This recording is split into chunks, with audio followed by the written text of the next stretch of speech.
For this design video assignment, we chose to observe and analyze one of the core stations on the Toronto Transit Commission subway network.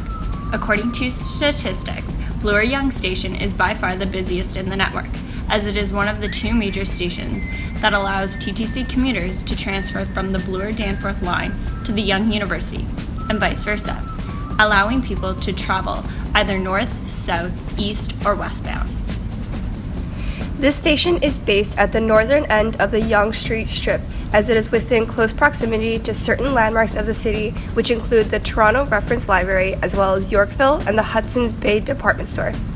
Moving forward, as one of the most important stops in the Torontonian daily commute, we ourselves as users were able to point out the environment's psychological impact in terms of the space's overall design and user experience. On a typical rush hour day, upon entry, it is evident that the space itself is prone to overload due to the high density traffic of commuters. Together with overload, issues that clearly stand out due to poor spatial design and layout of the space, affecting the commuter's experience and overcrowding, high noise pollution, as well as lack of wayfinding and accessibility.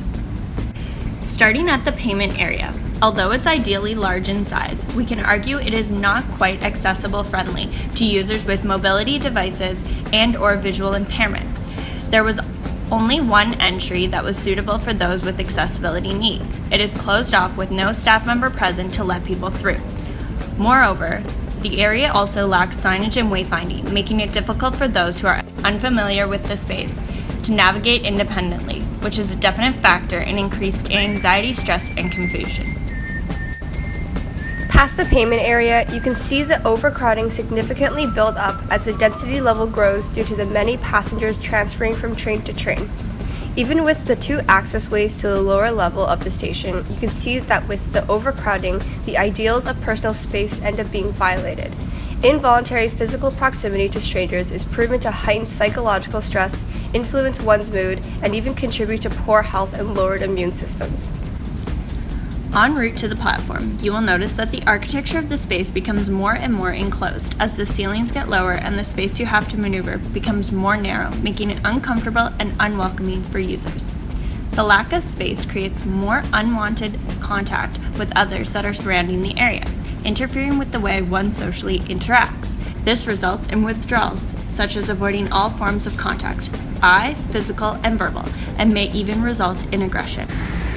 Another factor that makes a psychological impact on Bloor-Yonge station users is the ongoing noise pollution that is always present in the environment. Upon waiting for trains, the background noise consists of multiple conversations going on at once, fare collecting devices, and the subway trains themselves. Noise pollution is a disturbance in itself and has its effect on the well-being of those who encounter it. Research and community studies have shown that high levels of noise are associated with depression, anxiety, restlessness, headaches, and even cardiovascular issues.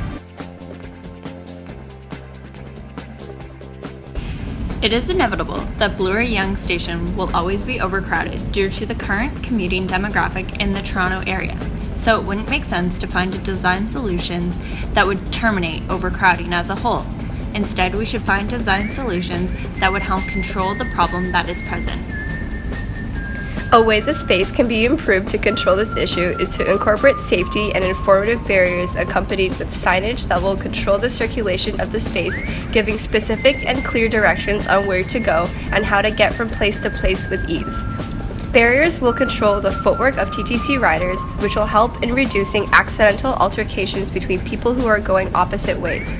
In addition to this, barriers placed between platforms and subway trains not only prevent people from getting too close to the train and its tracks, but also prevents direct contact between people rushing to board and exit the train.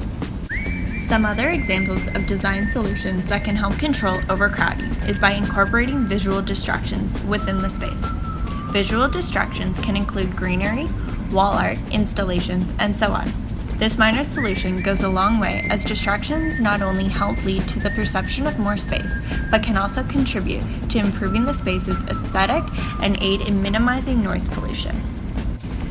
Visual art can distract TTC riders from the overwhelming feeling of overcrowding, and rather than one trying to avoid interactions with strangers, art can sometimes spark conversation between one another.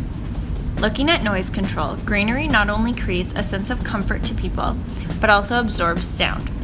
3D interventions, such as Richard Serra's Tilted Spheres installation at Pearson International Airport, acts not only as an interactive art piece, but as a sound barrier as well.